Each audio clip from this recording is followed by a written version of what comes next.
Wait a minute, take a look at these maps. On the left, we have the use of butter versus the use of olive oil, and on the right, we have the GDP per capita.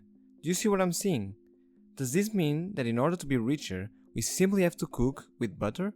Nah, I'm just kidding, but all jokes aside, Italy has a very real division between North and South, and it is not only the money. It might not be the powerhouse that it used to be, but Italy and its long Mediterranean coastline have left a defining mark on Western culture.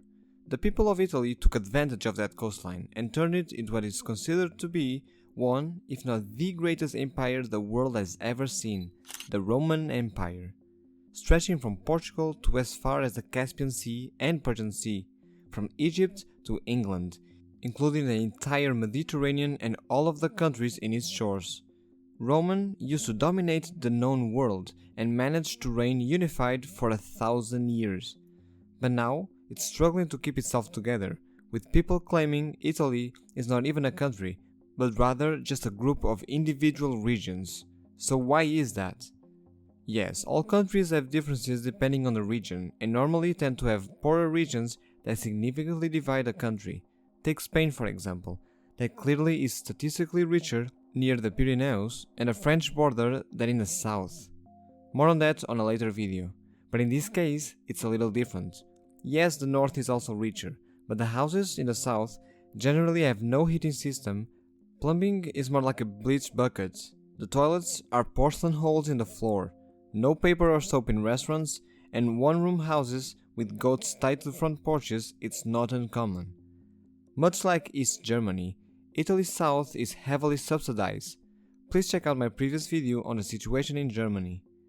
Everything north of Rome is considered northern Italy, from Sanremo to Lake Como, down to Bologna, along the coast to Venice and the Slovenian border.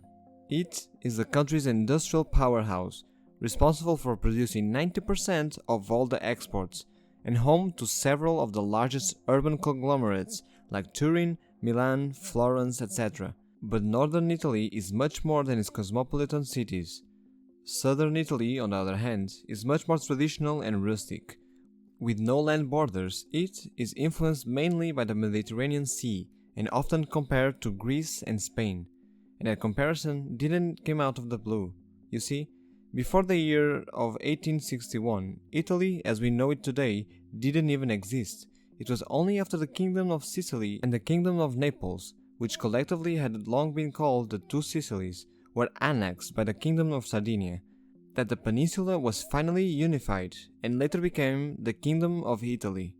But even before that, the cultural differences among the populations were quite significant. In a time where Spain and Italy weren't even a country, large parts of the east of the Iberic Peninsula and the south of the Italian Peninsula were ruled under a common flag. Conquests of the Naples and Sicily kingdoms by the houses of Aragon and Bourbon have led this region to be greatly influenced by the Spanish culture and vice versa. But the interesting thing is, the same kingdom that made the south of Italy poor is the same one where the regions in Spain are now the richest, so maybe this is not a very solid reason. Another variable that historians claim when trying to explain the cultural differences are the invasions that took place during the fall of the Roman Empire, with the Visigoths, Germanic tribes and barbarians, among others, taking their turn to dent and leave their mark on the population. The genealogy of the inhabitants show quite a distinct separation. The northerners from Rome on up are predominantly of Etruscan, Germanic and some Celtic mixture. They have a reputation of being both business-minded and industrious. The southerners, on the other hand, have a large Etruscan mix in their genes. There is an equally large mix of Saracen, Greek, Spanish and Berber bloodlines deriving from centuries of invasions, especially after the fall of the Roman Empire. Okay, I'm done with the history lecture now. Let's take a look at the present. Northern Italy is more similar to its northern EU neighbors like Austria, Germany, Switzerland in terms of business and economy. They sit right in the middle of the industrialized heart of Europe, the so-called Blue Banana, a region where most of the investment and EU money flows and is generated, most European company giants are located, and basically all the research and development is done. Yes, the United Kingdom started the Industrial Revolution, but this area is now the industrial hub.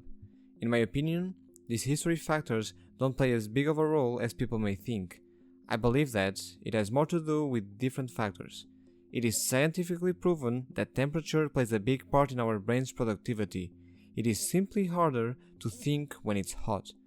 The body feels soft, you can't focus. The energy you produce is mostly focused on cooling you down, and much like computers, if they overheat, their performance drops. And the fact that the north is further from the equator, but especially because it is closer to the snowy Alps, it means that the average temperature is much lower than the tropical weather in the south. I am not saying that this is the only factor, because it clearly is not, but whenever you look at other hot countries that are, for example, in the equator, or at least the hottest regions of each country, you notice that the performance is understandably worse. Some people even say that this could be a vicious cycle.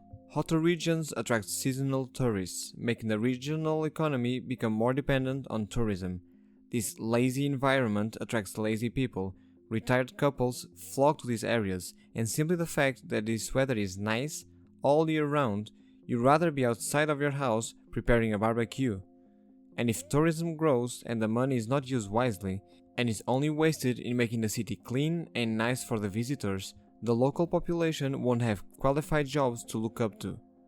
The dry climate will also force people to limit the range of food they can produce, having to opt for the production of olive oil, citrus fruits, fishing, and other products grown in a semi-dry climate. The north, on the other hand, was blessed with more natural resources such as sulfur, coal, marble, granite, rich fertile plains for agricultural products, and much more. This gave it a significant advantage early on that only separated the regions even further as time went by. These raw materials then developed industries to explore them, process them, and manufacture high-end products that could later be sold internationally for great profits. Simple economics. The South, unfortunately, wasn't that lucky when it came to natural resources, the only outlier being Sicily, that by having crude oil off its coast, they managed to start their electronics and semiconductors businesses. As I said previously, this vicious cycle makes the money that is being generated in the region being spent in that same region, so the majority of science, engineering, and technology institutes of higher learning are in the north, and they feed the graduates of these institutes to the mostly northern companies who have the know-how, experience, and capital to foster growth to the Italian economy. But how can you blame the South? When you have amazing weather, beautiful landscapes, and arguably the best cuisine in the world. The South claims to be Italy's culinary hub. What more do you need in life? To put into perspective, the region of Lombardy alone produces more GDP than the entire South, with 398.7 million versus 398.0 million euros respectively.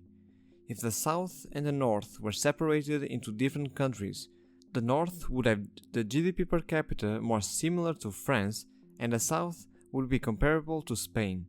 The population would also be higher in the North, with 27 million versus 21 million people, and the prestigious brands of the country would all be concentrated in the northern regions as well. Car brands like Lamborghini, Ferrari, Maserati, clothing brands like Gucci, Prada, and Emporio Armani, and even famous brands like Ferrero, Martini, and Ducati are all located in the north, while if I look at the south, I can't even recognize one. This is the reason why the north was and still is richer. The industry and money generated here tends to be invested in that same area.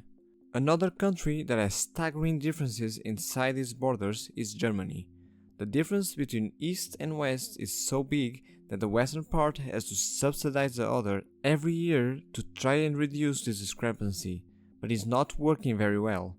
Click the video on the screen to see more of it. Obrigado.